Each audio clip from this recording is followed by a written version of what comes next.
Welcome to Kiss the Reviews. I'm Armando, that's Corey, and today we are doing 1994's The Shawshank Redemption. Let's dive right in, because there's a lot to unpack with this. 1994 Shawshank Redemption stars Tim Robbins as Andy Dufresne, Morgan Freeman as Red, and Bob Gunton as Warden Norton. First off, Morgan Freeman's character in this movie is an all-time classic. Yes. Just his performance. Everybody in this movie is really great in their role. Yes. Spoiler alert, if that is one. But Morgan Freeman is so good. He overshadows everyone else. Yeah. It's amazing. And even though... Because I'm not like a big Tim Robbins fan. Like, I've never been like, hey, let's go see the new Tim Robbins movie. I don't think I've ever met a big Tim Robbins fan. I mean, even maybe Susan Sarandon was like, he's all right. He's pretty good. I was gonna say maybe his family, but outside of that, like, nobody's lining the theater to go see the new Tim Robbins joint. So, no, but in this role, it's his character's understated. Yes, and he plays it so well, and I think feeble and I think fantastic. that's why Morgan Freeman overshadows him a little bit. Yes, you know what I mean. So, but you're right. Everybody plays a good part in this movie. Bob Gunton as the warden is fantastic. Like, there isn't a redeemable quality about the warden, and he plays that to perfection. Like, yeah, he is. He's an asshole from the second you see him. He sets that tone. You were right. But this opens up in 1947. Andy Dufresne in the driveway of his home, and his wife's cheating on him with a golf pro, and as they do.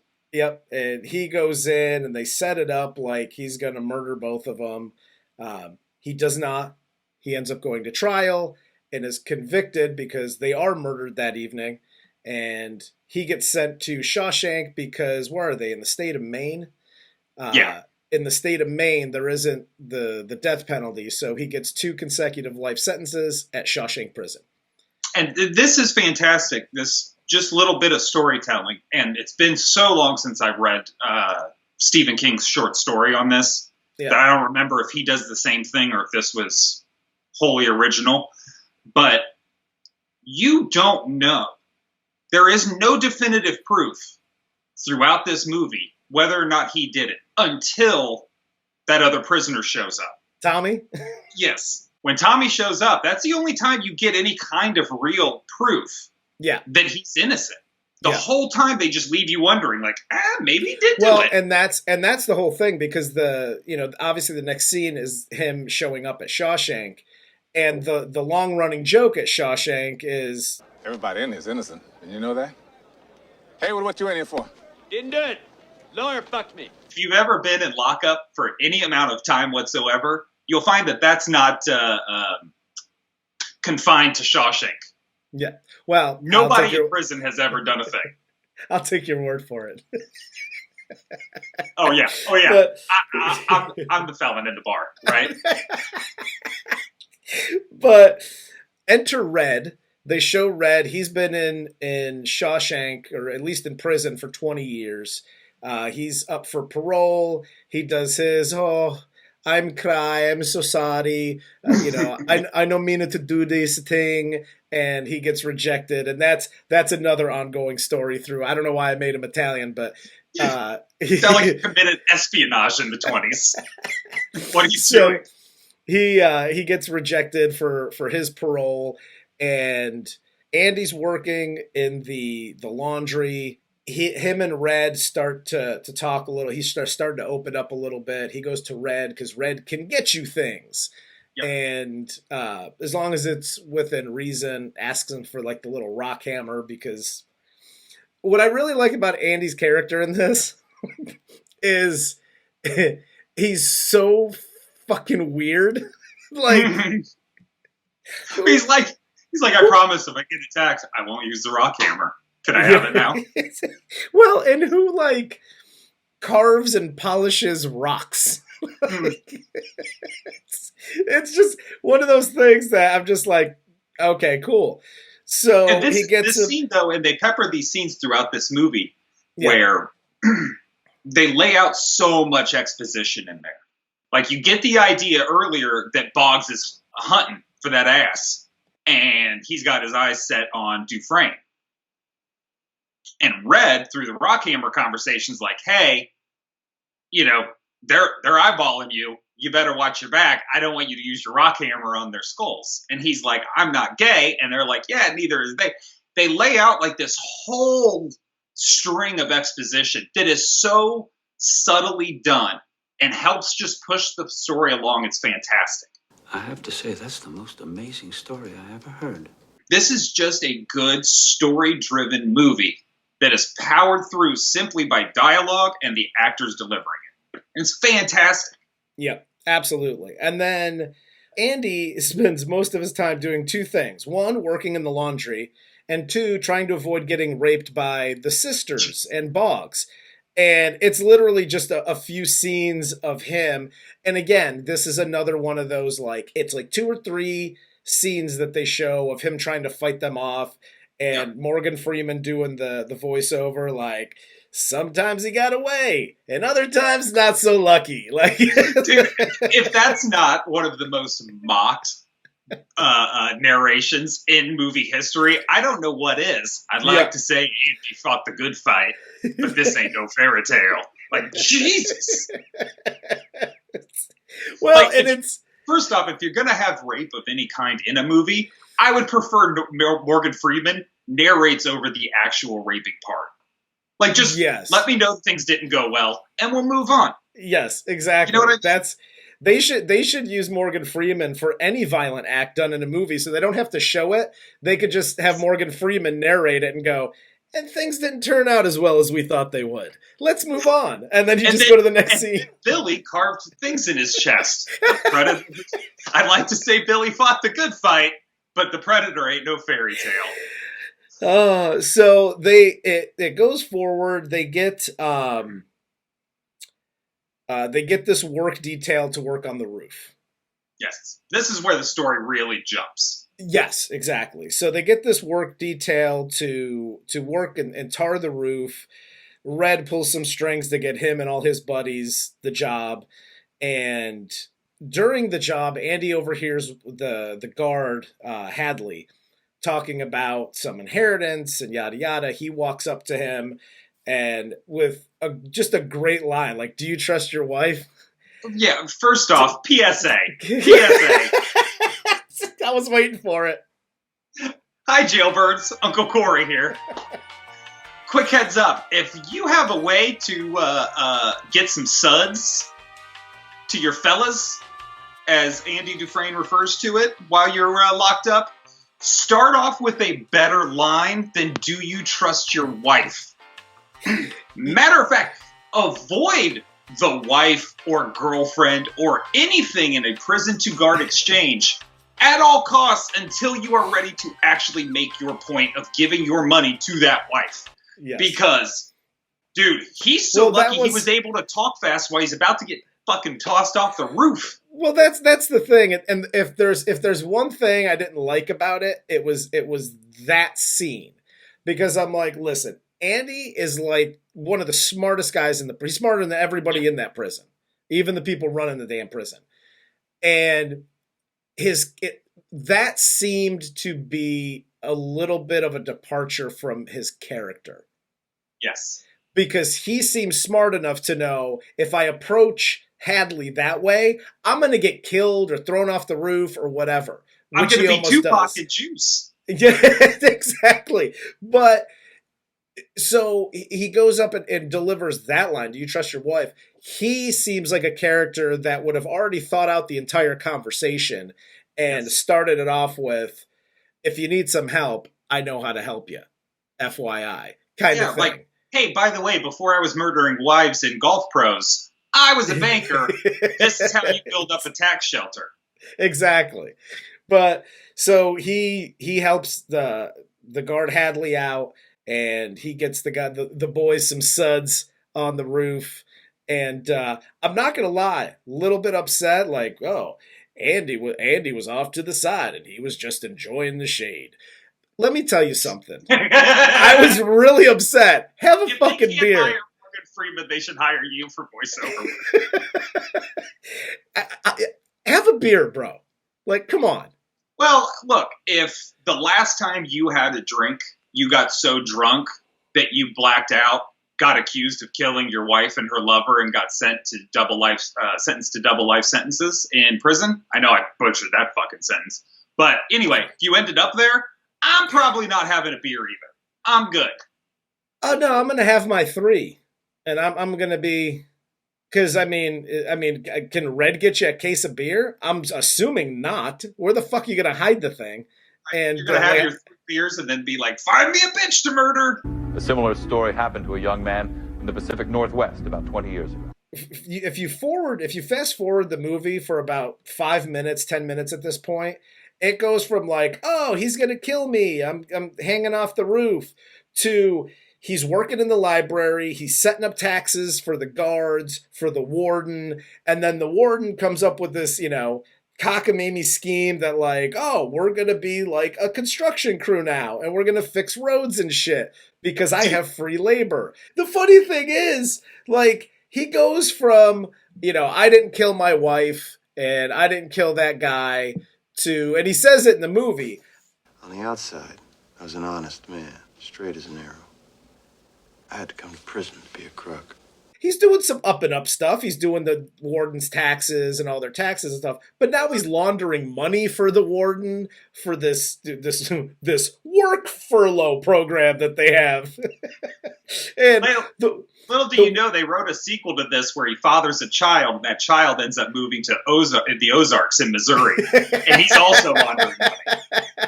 Fantastic sequel. Well... And then, the warden's taking bribes with pies, and they got money in the pie, and he's just making money hand over fist. The warden is the most powerful mob boss in the state of Maine.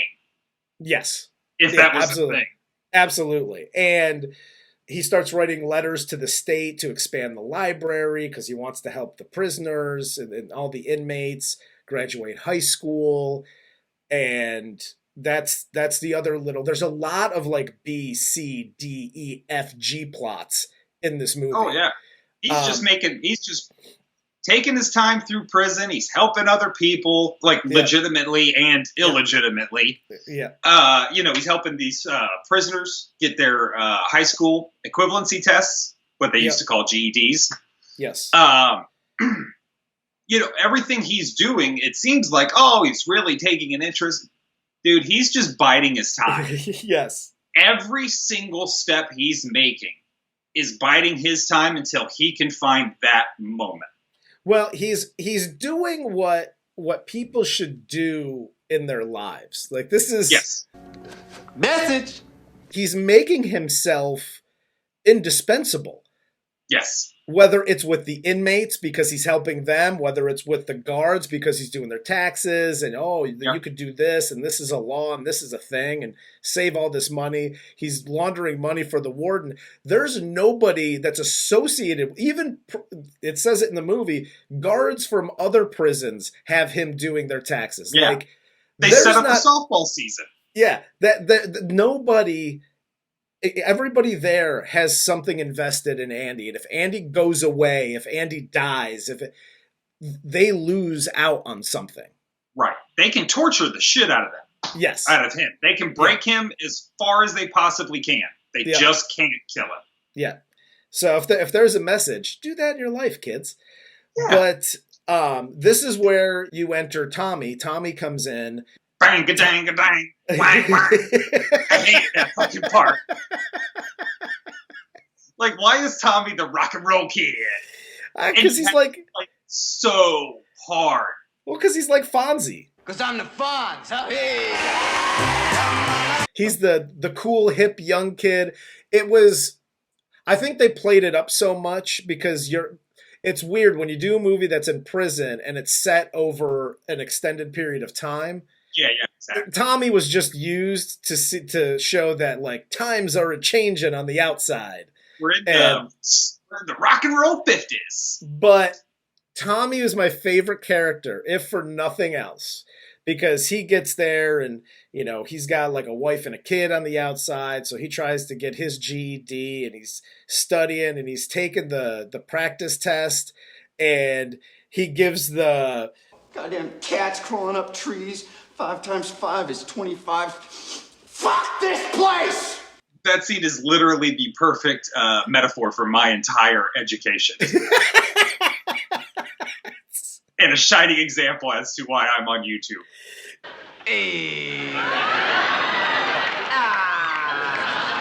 A for us. Good job. Hey, public school system just like prison. So, and during this time, Red goes through another parole hearing. He gets rejected, and you know he keeps giving the same old "I'm so sorry." Again, he's Italian. So Andy takes Tommy's test that he had then crumpled up and like threw away or threw in the corner. Takes that, sends it in. Tommy passes his high school equivalency. Got a C, just like me, buddy. He then tells Andy and Red that the story of his former cellmate from another prison that talked about killing a golf pro and some chick, and they blamed it on a banker and yada yada. When he, you know, heard about Andy's story, it's when he shared it with Andy and Red. And Andy then goes to the warden, tries to get the warden to help him set up a new trial, which, again, in making yourself indispensable, why is he going to give you a new trial? You're helping him too damn much. And he was like, yeah, who's going to believe an inmate? Like, pshaw, don't worry about it. Like, it's not a thing. And then the most feckless insults is delivered. How can you be so obtuse? And oh my God, talk about the crime doesn't fit the punishment. I would rather be innocent and serve 2 double life sentences than call someone obtuse or even ask why they're being obtuse. Yes. And get sent to the hole for how long? Solitary, a month. Yes, sir. Huh. Yeah. And then he goes back down. The warden goes down and talks to him like, oh, what do you think now? And holy shit, by the way, the threats the warden makes, like, I'm going to send you to the basement with the sodomites, and yes. you think you know what a train is? You've never heard of a train. Like, whoa, dude. Yeah. And by the way, effective, because, yes, I'm totally doing whatever you say. Well, and I don't Andy, even want to hear a real train in the background after that threat. Andy even said, when he comes down for the first time and he says, you know, are you good to go? And Andy's like, no, I could stop this. If I stop this, you're fucked. Yeah. And he goes, cool, stay down here another month. And they shut the shit on him again. And like that, I was like, oh, that takes some damn balls. So he was down in solitary for 2 months before he comes up for air.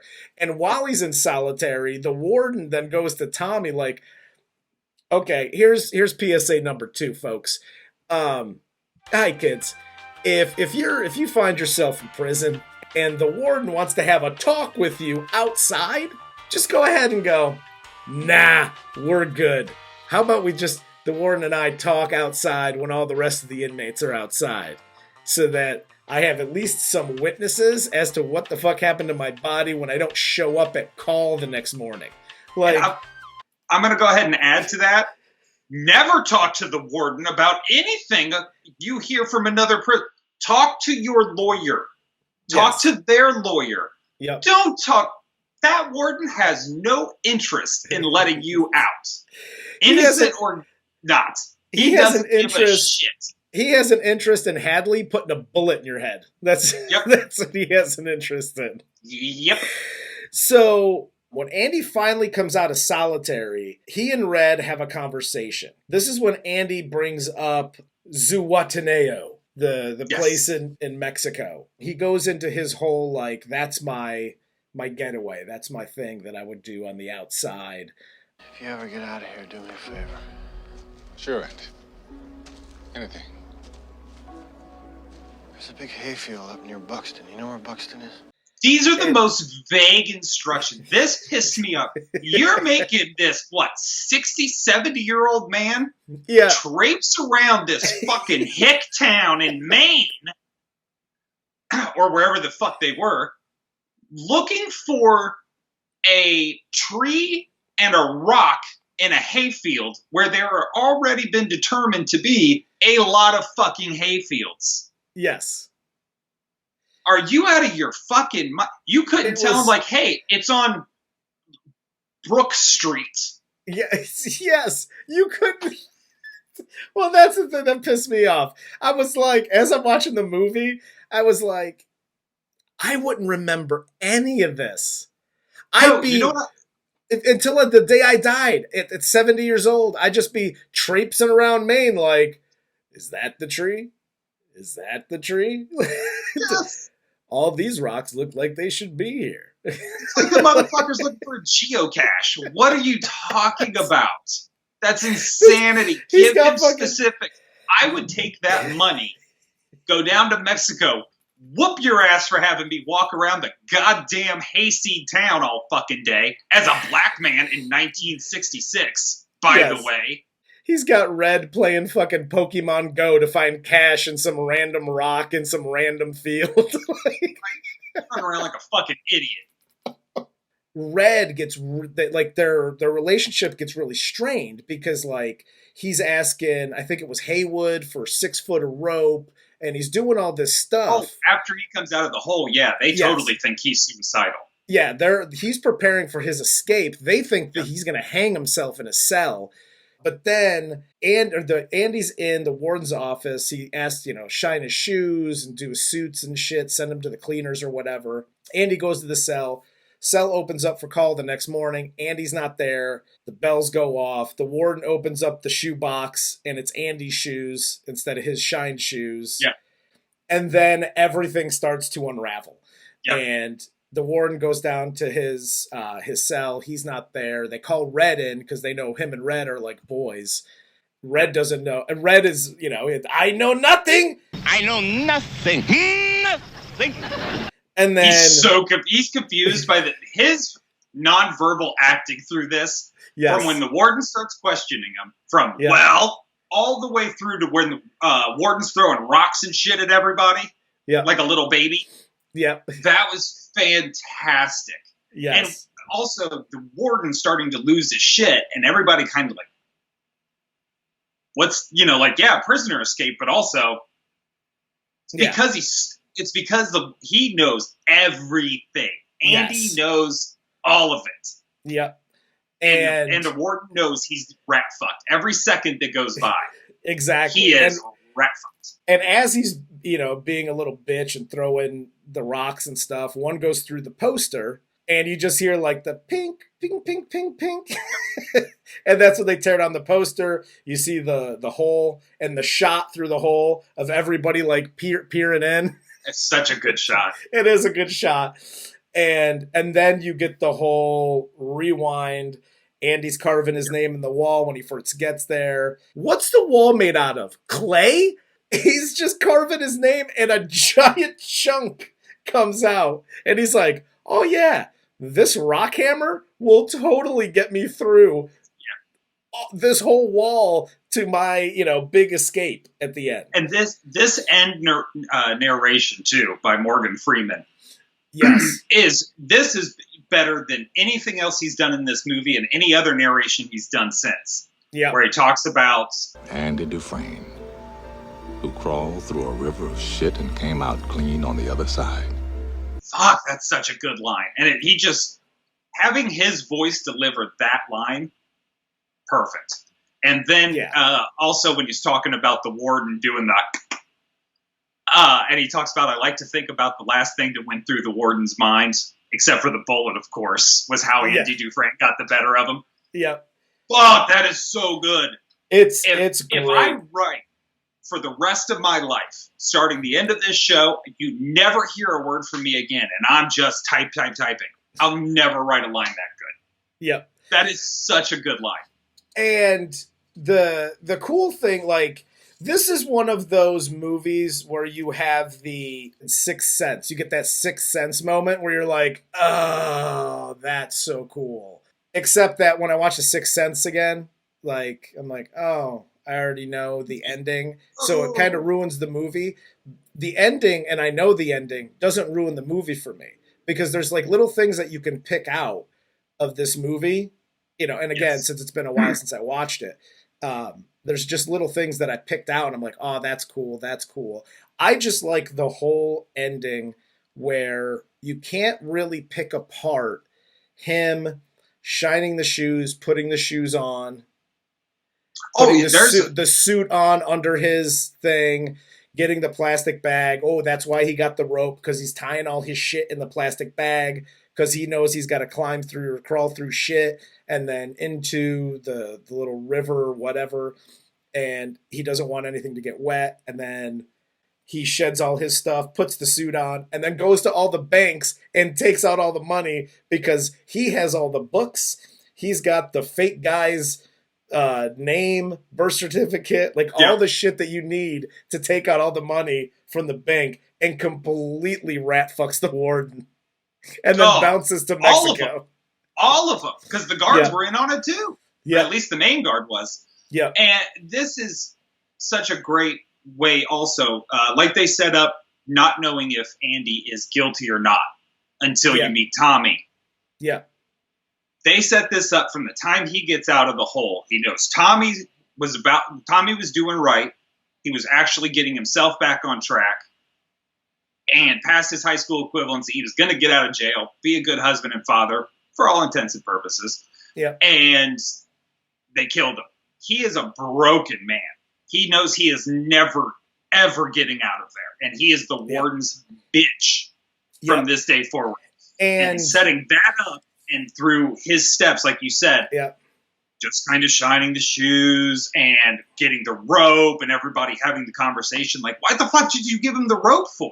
Like, are you out of your mind? Yeah. Setting all of that up. And even to when the guard walks in the next morning when they're doing the head count, and he goes, oh my holy God. You think, fuck, like, is, he hanging there? Like, shit running down his leg? Like, and then obviously he's disappeared and you realize what happened. Absolutely fantastic setup. And it's good. Like, the setup's good. Everything about that is good. The other thing that I really, really loved about this was there's a lot of times in these movies that the guy that you hate doesn't really end up getting the punishment that he deserves. Like, he gets some punishment, but you're just like, ugh. Like, that's it. It's like a slap on the wrist. Like, screw that, would beat his ass.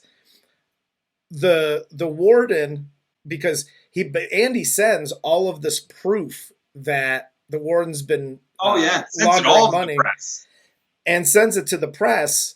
The press shows up with the cops, like the attorney general. They're knocking on his door. The warden blows his brains out. Hadley gets arrested for Tommy's murder. Like, it just systematically, all the dominoes start to fall, and you actually get that, like, that was the payoff. That was like, outside of, oh, Andy got out of there, that's great. The other payoff was like, oh, all these guys are getting what they deserve. You were correct.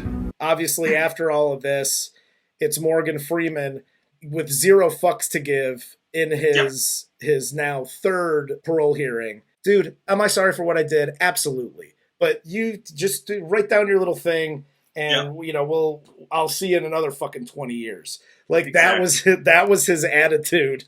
And of course, his parole gets approved. He skips out and then goes on this wild goose chase to Mexico. I'm just sad when it, roll credits, that right before the credits rolled, he wasn't beating the shit out of Andy. Like, do you know what I had to do to get here? I had to remember all that shit. It happened. I'll tell you this. Been in there like, sorry for the walk, ... Here's some extra cash. Can't believe you found this rock. I would have knocked over that whole rock wall just to try to find that rock. But yeah, all in all, dude, this movie, and again, I haven't seen it in a while, but this movie still holds up. Morgan Freeman is as close to a deity as you can get at this point, as far as actors go. Like, I will watch anything he's in because I'll listen to that dude read the phone book. That's goddamn right. These early movies that he did, like earlier in his career, especially like in the 90s, even beyond the 90s, but the 90s was like he was in the fucking zone. Oh yeah. So, like that was his like, I'm living my best life. This is my best Morgan Freeman right here. Yeah. Morgan Freeman was as good in the 90s as fashion was bad. Yes. He was amazing. Yes. But yeah, this movie's a classic. It's, like I said earlier, it's on literally every channel at some point in time during the day. You will be able to find it if you, for some reason, haven't seen this. Yep. It is, to me, very underrated because it's on so often, and you put it on while you're cleaning the house or you're fucking cooking or doing whatever it is people do, and you don't have the time to really appreciate it. Yes, sitting down and actually having to watch this movie with a critical eye was genuinely some of the most fun I've had doing this show, simply because this movie is such a masterpiece in storytelling. I find I'm so excited I can barely sit still to hold a thought in my head. For Corey, I'm Armando. This is Kiss the Reviews, and this was 1994's The Shawshank Redemption.